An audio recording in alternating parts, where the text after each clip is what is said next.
Chapter 17. "He's waking up," said Jennifer excitedly. She took Victor's hand in hers. Kirana turned to see Jonathan slowly opening his eyes as well. She breathed a sigh of relief. "Excellent," laughed Sig. Chloe leaned up against Sig and embraced him. Slowly, Victor and Jonathan sat up. "What happened?" demanded Kirana. "I just suddenly passed out on my way back," said Jonathan. "Suddenly passed out?"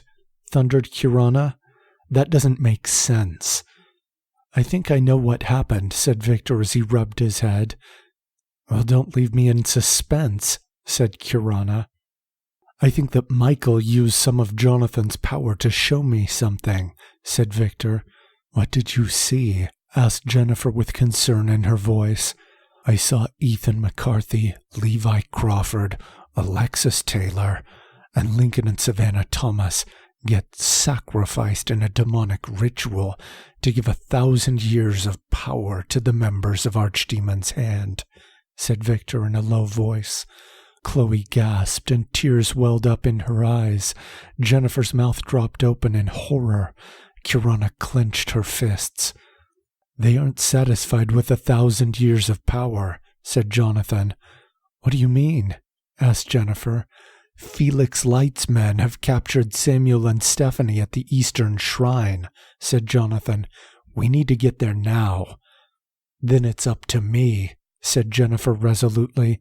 She got to her feet. "It's up to me that we are not too late." "This is a long journey," said Victor.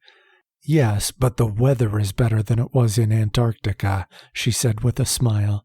Victor smiled back. "Are you well enough to travel?" Sig asked Chloe in a gentle voice. She wiped her eyes and nodded. "Everyone needs to get in the carriage," announced Jennifer. "I will use the time key to speed the carriage up, and we should be able to get to the Eastern Shrine soon." Sig helped Chloe into the carriage. Jonathan and Kirana followed.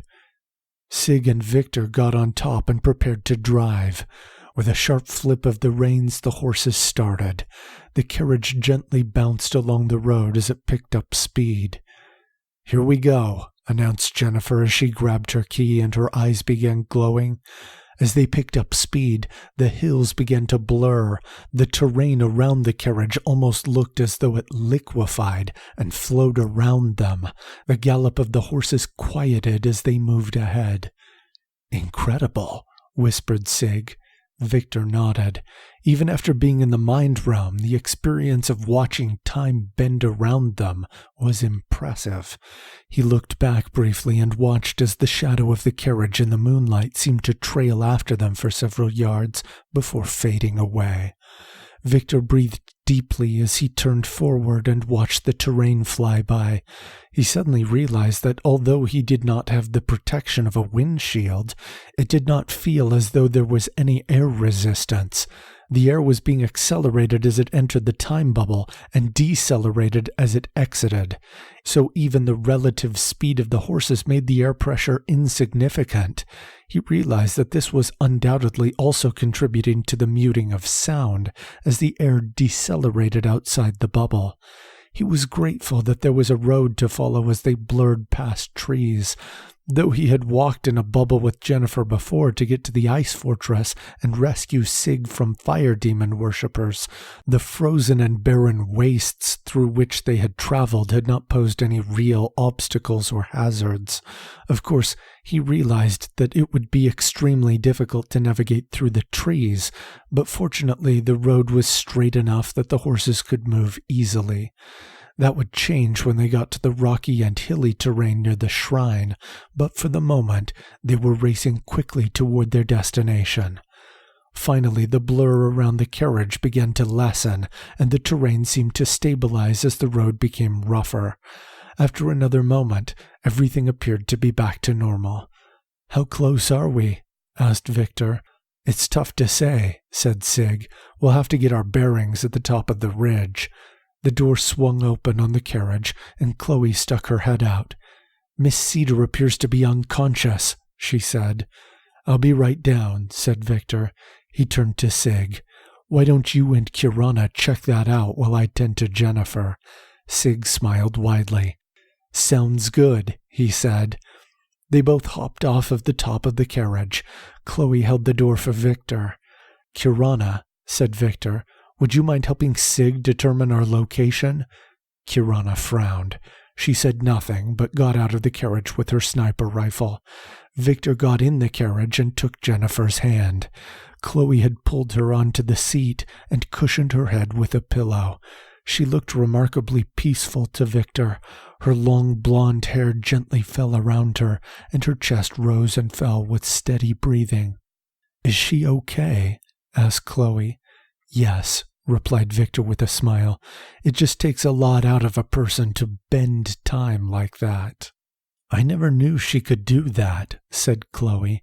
She came back to this time after gaining years of experience, replied Victor as he pulled out his key. This time travel, said Chloe in amazement. If I didn't understand how bleak your future was, I think it would be exciting to see different ages. Certainly not our age, said Victor as his eyes began glowing and he touched Jennifer's forehead. I don't know, said Chloe as she looked in the direction Sig had gone. Obviously not everything from your time is bad. Victor chuckled. Jennifer stirred. Are you okay? Asked Victor. She winced in pain. That always hurts, she whispered. I'm sorry, he said, but I don't want to split up. I know, whispered Jennifer. I volunteered for this. Victor smiled and gently kissed her forehead. She sat up and suddenly noticed they were not alone. Chloe, she said with a start, what are you doing here? I've been here the whole time, replied Chloe. Then I wasn't too late? Asked Jennifer as she turned to Victor. Sig and Kirana are scouting things out for us, he replied. We should join them. Jennifer frowned. It was obvious that she did not feel like moving. Victor took her hand and opened the carriage door. Come on, he said. She smiled and stepped out of the carriage. Victor followed after her, and Chloe followed him. In a minute they had reached the ridge. The shrine stood several feet above the evergreens that surrounded it. It's odd to see it in one piece, said Sig. Where did this even come from? Asked Chloe. Molly had it built, said Jennifer. Any signs of movement? Asked Victor. Kirana lowered her weapon and shook her head. Not that I can see, she said. Of course, we are talking about speed demon worshippers in the cover of trees, so things could change in a hurry. Sig laughed. Let's find out, he said excitedly. Chloe smiled at his confidence. Hang on, said Kirana as she looked through her scope. Everyone froze. There are some people coming out of the building. Who? Asked Sig. Lucas, said Kirana. Is he okay? Asked Sig. Yes, and there's row 82, she replied. Both unharmed? Asked Victor. They're prisoners, said Kirana. There's a demon worshipper behind them. Is it Felix? Asked Jennifer.